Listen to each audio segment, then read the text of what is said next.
I'd like to welcome you back to the show. It's our pleasure to welcome Paul Seegert. He's a managing partner for PCS Advisers. He is our go-to expert on issues involving healthcare. His business, PCS Advisers, helps businesses lower their cost for healthcare plans, which is one of it's basically their second largest expense, while also helping their employees get a better plan. So what's not to love about that? Paul Seegert, welcome back. Thanks for having me. How are you today? I'm doing good. Thank you so much for being with us. So there's a part of me at first when I was reading this one article about New York's Metropolitan Transit Authority no longer paying a $500,000 death benefit if you died unvaccinated from COVID. At first, I was outraged, but then I read further down that, well, the employees or their union negotiated the $500,000 thing for being on the job during COVID. And so I didn't know what to think about it. I wanted to hear your views. Yeah, it's not quite as egregious as it seems when you first read the article. I agree, but it kind of tracks along with some of the conversations we've been having as to what COVID, I think, is allowing employers to do, or what COVID is being used for. I mean, I wrote an article a while back, and I called it COVID cover for CFOs, because it gave CFOs and others in an organization, not vilifying anyone in particular, but just gave organizations an opportunity to, under the guise of COVID, sometimes make some changes that were in their best interest. And you look at Ochsner Health is a really good example of this in Louisiana, where they cited the fact that they need to now fine the employees $200 a month if their spouse is unvaccinated, because their health plan, if they're on their health plan, because they might have to spend some money on COVID costs, and they've spent $9 million treating people for COVID, which was just one part of the story, because they actually got so much CARES Act funding that their profits for the most recently ended year were $600 million versus their normal 65 or 70 million. Wow. So it was just another of many examples to me that we're seeing where COVID is becoming a reason to, or its cover to just some things that might have looked really attractive on a spreadsheet for a long time. Well, the thing that kills me about all of this is it ignores, when they distinguish between the vaccinated and unvaccinated, they completely ignore the fact that the vaccinated can get COVID. The vaccinated can spread COVID. That's right. And so I don't understand legally how they can. I know that they can do it until somebody sues them or somebody with authority tells them to stop. Right. But morally and ethically, I don't get it. Yeah, I mean, to your point about the transmission rates and all that stuff, I mean, there's a pretty broad study out of UK, and UK is one of the places that's tracked metrics around COVID the best. And people in my age group, I'm in my 40s, and I've got 5 kids, 12's the oldest, so I've got a full house of kids, and I'm in my 40s, and they're finding that those people have a high breakthrough rate. So they're highly vaccinated in the UK, but they're also highly positive for COVID. 25% of them will show up positive for COVID if somebody else in the household has COVID, despite being vaccinated. So and that's not intended to be an anti-vaccine statement or something. But we of course have talked about the fact that we continue to ignore natural immunity, and you have so much misinformation out there about, which gives organizations even more cover. There's so much emotional groupthink around COVID that organizations are using this as an opportunity, I think, to simply pile on or let COVID be the reason, and they'll fine you for your spouse being on the health plan. It's long been known that spouses on a health plan it's adverse selection by design in a health plan. It tends to be that some of the very highest claimants on a health plan are spouses. And so, especially those that could get work elsewhere, that work elsewhere and have a plan at their own employer. If you work for a health system with really great benefits and you have health problems, you're going to go on your spouse's benefits rather than take your own employer's. So to me, it was just it's kind of an obvious an example of what's going on. And COVID is, it's less healthcare and more political science. And it's just a really interesting thing to watch in our business. So let me ask you this question. We have not talked about this on the show except one time with one of our doctor guests. So I think it's Pfizer that has this pill coming out. Yep, they'll be the second. Merck has one as well.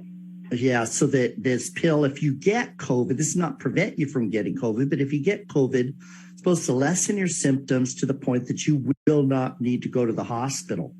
Right. And do you think that will lessen the pressure for a vaccination? It's lessened the pressure in the actual marketplace to design and bring more vaccinations to market.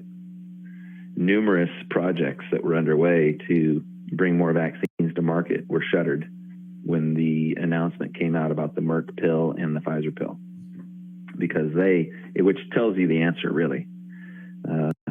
Emotions will wane, and the dollar, if we follow the money says don't make more vaccines because there's a pill now.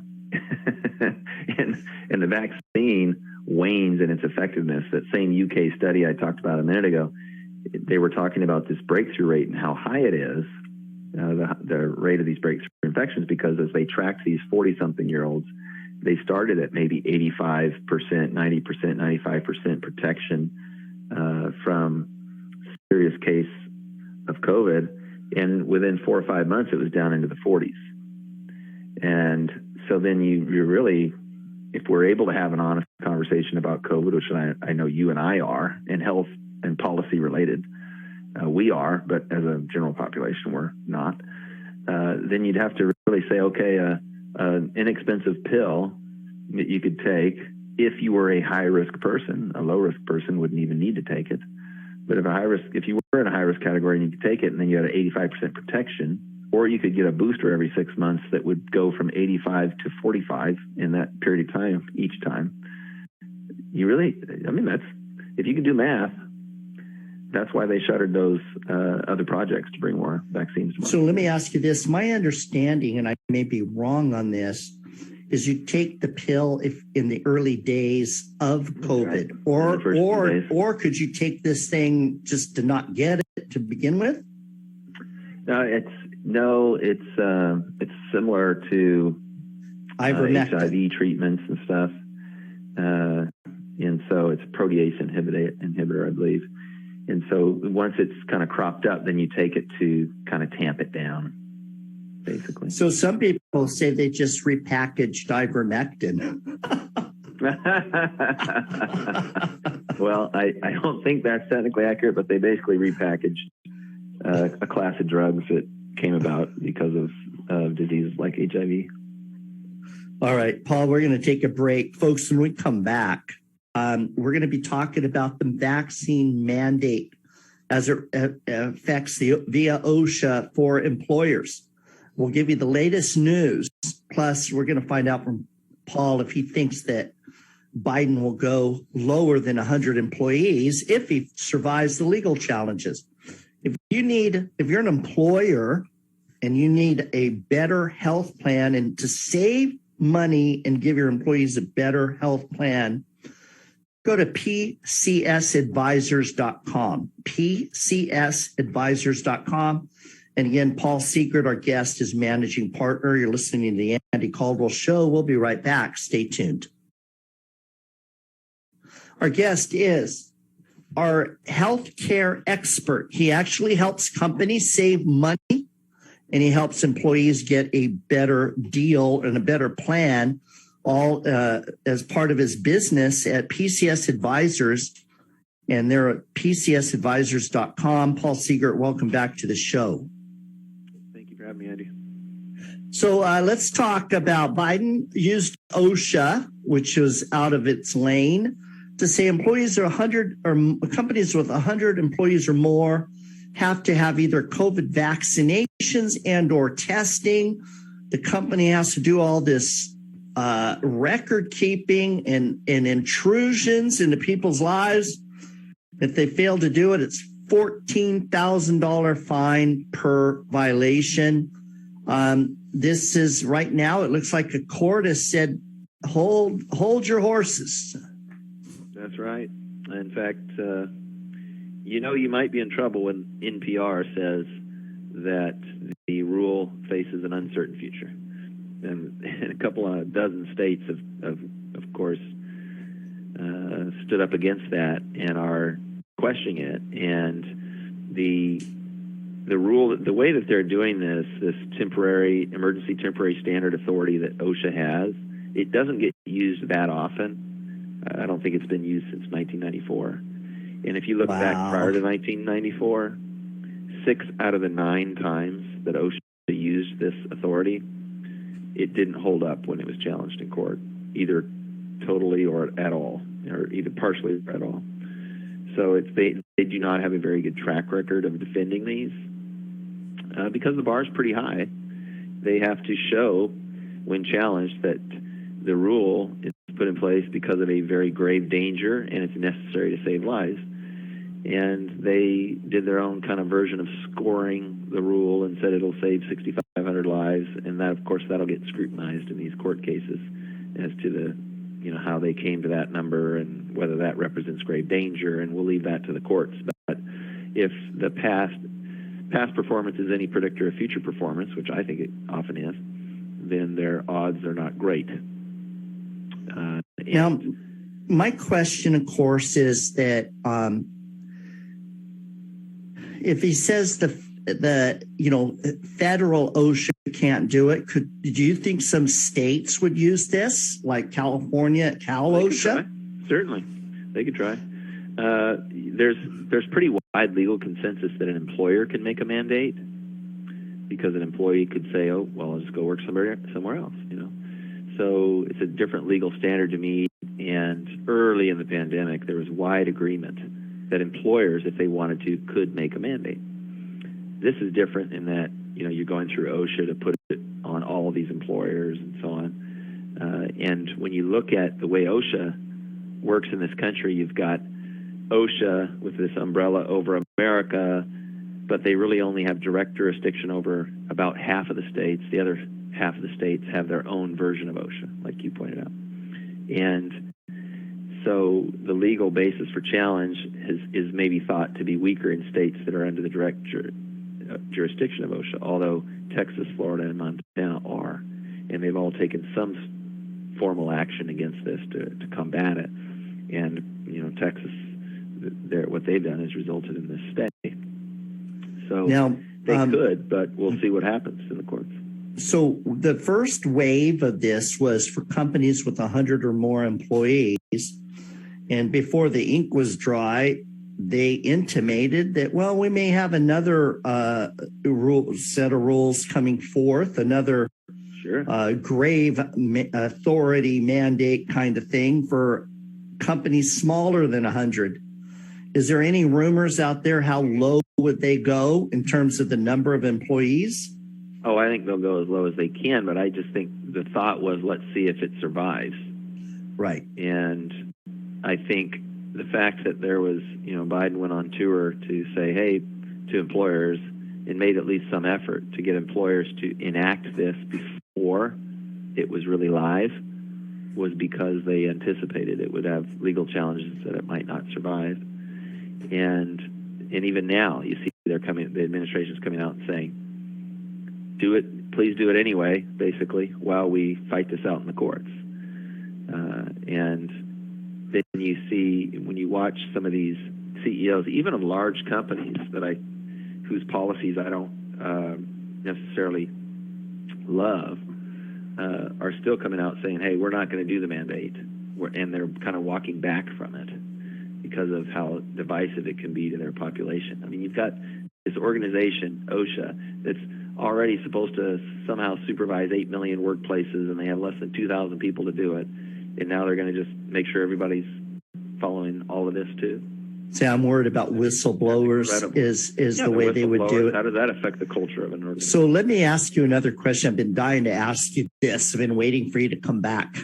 So somebody told me last week they work for a local nonprofit, and they put on their religious exemption that one of the reasons, they gave them a bunch of reasons, but one of the reasons they didn't like the vax mandate is because it had been tested on aborted fetuses or something like that, sure. Right? Yeah.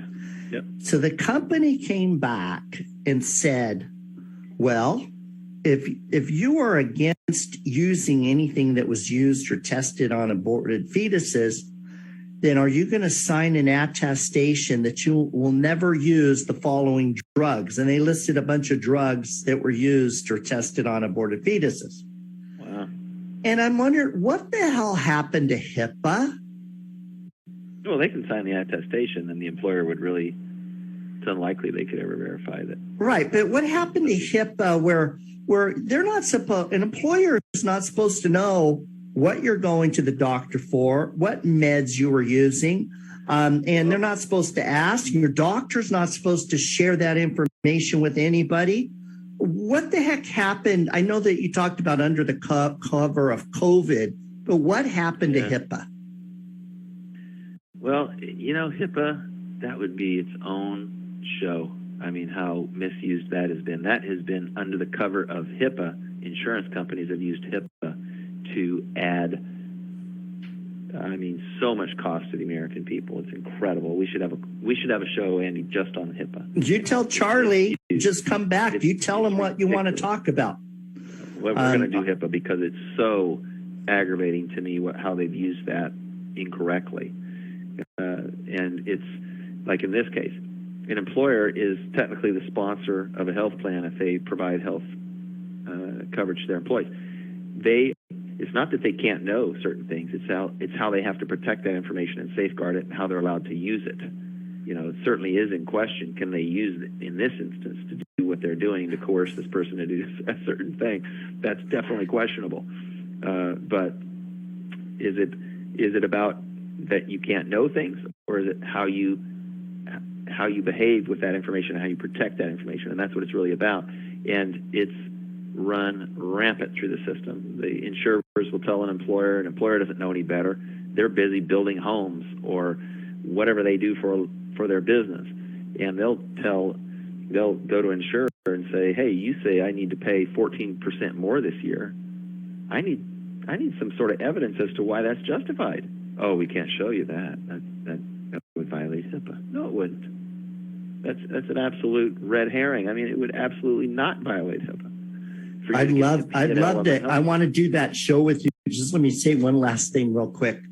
Because I was told by a doctor, a friend of mine, that, man, if he said anything that violated that privacy, he could lose his license. And what always kills me, though, you walk into the doctor's office and out loud they say, what are you here for? Where everybody in the room hears it. I've never figured that out. Anyway, Paul, I'll look forward. I want you to explain HIPAA to us. Please come back. Just let Charlie know. Thank you for being with us. Thanks for having me. All right, we're going to be back. You're listening to the Andy Caldwell Show.